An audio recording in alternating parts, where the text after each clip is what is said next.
இயேசுவி நாமத்தினாலே உங்களை வாழ்த்துகிறேன், வரவேற்கிறேன் என்று சொல்கிறேன். ஒவ்வொரு நாளும் இந்த வீடியோ மூலிமா இந்த வசனத்தோடு உங்களை காண்பதில் மிகுந்த மகிழ்ச்சி, மிகுந்த சந்தோஷம். நன்றாக இருக்கிறீங்களா? நன்றாக இருப்பீங்க நம்புகிறேன், விசுவாசிக்கிறேன். இயேசு கிறிஸ்து நாமத்தினாலே உங்களையும் உங்கள் குடும்பங்களையும் ஆசீர்வதிக்கிறேன். இந்த நாளில் பாருங்கள், ஒரு வசனத்தை உங்களுக்கு காண்பிக்கிறேன். நம்ம எதேதோ என் வாழ்க்கையில் விடுதலை ஆக்க முடியும், எனக்கு அங்கே போனால் ஒரு விடுதலை கிடைச்சிடும், நான் இந்த ப்ரேயர் மீட்டிங் போனால் எனக்கு ஒரு விடுதலை கிடைக்கும், இந்த அம்மாசை ப்ரேயருக்கு போனால் ஒரு விடுதலை கிடைக்கும், என் வாழ்க்கையில் இது பின்னாடி போனால் எனக்கு ஒரு ஆசீர்வாதம் கிடைக்குன்னு ஓடலாம். ஆண்டவர் சொன்னார் பாருங்க, உங்களை எதுவுமே விடுதலை ஆக்காதுங்க. எந்த காரியமும் உங்களை விடுதலை ஆக்க முடியாது. மெய்யாகவே குமாரன் விடுதலை ஆனால் விடுதலை ஆவீர்கள் என்று வேதம் சொல்லப்படுது. இங்கே ஒரு வசனத்தை உங்களுக்கு காண்பிக்கிறேன். நீங்கள் எப்படி போனால் விடுதலை ஆக்க முடியும்னு சொல்லிட்டு இதை கொஞ்சம் கூர்ந்து கவனிங்களேன். யோவான் 8ஆம் அதிகாரம் 32ஆம் வசனம் சொல்லப்படுகிறது, சத்தியத்தை அறிவீர்கள், சத்தியம் உங்களை விடுதலை ஆக்கும். என்ன சத்தியங்க? இப்போ பேசுகிறோமே இந்த சத்தியம் உள்ள வார்த்தை, இந்த வார்த்தை யாரெல்லாம் கேட்குறீங்களோ உங்கள் வாழ்க்கையில் ஒரு விடுதலை உண்டாகுங்க, நிச்சயமாக உண்டாகும். நீங்கள் ஒன்றா பரிசோதனை பண்ணி பாருங்கள். சத்தியத்தை அறிவீர்கள், சத்தியம் உங்களை விடுதலை ஆக்கும். இவர் சத்தியமானவருங்க, நீதியானவர், நேர்மையானவர் இயேசு. அவர் தான் உங்களை பார்த்து சொல்கிறார்.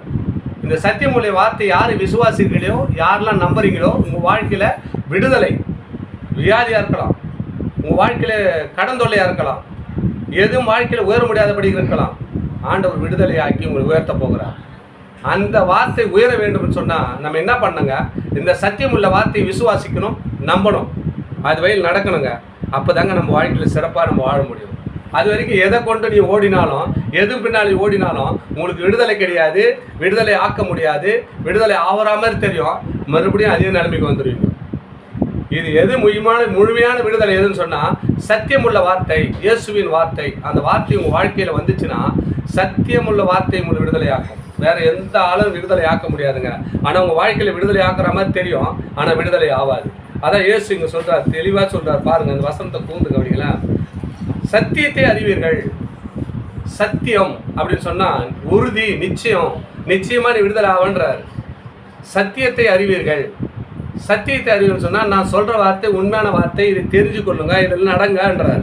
சத்தியத்தை அறிவீர்கள், சத்தியம் விடுதலை ஆக்கும். அந்த சத்தியமுள்ள வார்த்தைங்க உங்களை விடுதலை ஆக்கும். வேறு எந்த ஆளாலும் உங்களை விடுதலை ஆக்க முடியாது. ஆமாம், ஆண்டவர் உண்மையாக சொல்கிறார். சத்தியத்தை அறிவீர்கள், சத்தியம் உங்களை விடுதலை ஆக்கும். அந்த விடுதலையை பெற்று சமாதானத்தோடு சந்தோஷத்தோடு வாழ போகிறீங்க. நீங்கள் எந்த முதலாவது கிடைப்பீங்கன்னா, நான் பேசுகிறது சத்தியமுள்ள வார்த்தை, ஏசப்பா சொன்னார், அவர் வார்த்தையை விடுதலை ஆக்குனார், அந்த வார்த்தையில் விடுதலை ஆக்குறது யாரெல்லாம் நினைக்க போகிறீங்களா? இப்பொழுது உங்கள் வாழ்க்கையில் ஒரு விடுதலை, ஒரு சமாதானம், ஒரு சந்தோஷம் உண்டாக போகிறது. அதுதான் ஆண்டவர் சொல்கிறார், சத்தியத்தை அறிவீர்கள். அறிவீர்கள்னு சொன்னால் தெரிஞ்சுக்கிங்க. இந்த வார்த்தை என்னன்னு தெரிஞ்சுக்கிங்க.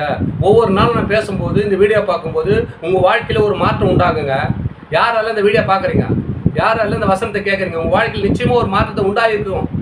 உண்டாக்க பண்ணுவார் ஏசப்பா, நிச்சயமாக உண்டாக்க பண்ணுவார். நீங்கள் தொடர்ந்து இந்த வீடியோ பாருங்கள்.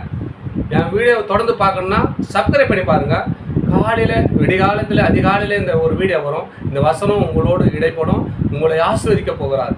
அதனால தான் சொல்கிறேன், தொடர்ந்து வீடியோ பார்க்கணும், சப்ஸ்கிரைப் பண்ணி பாருங்கள், லைக் பண்ணுங்கள், அனைவருக்கு ஷேர் பண்ணி விடுங்க. இது உங்களுக்கு பிரயோஜனமாகவும் தேவனுடைய நாமத்தை மகிமைப்படுத்த ஏதுவாக இருக்கும். ஆமென். God bless you.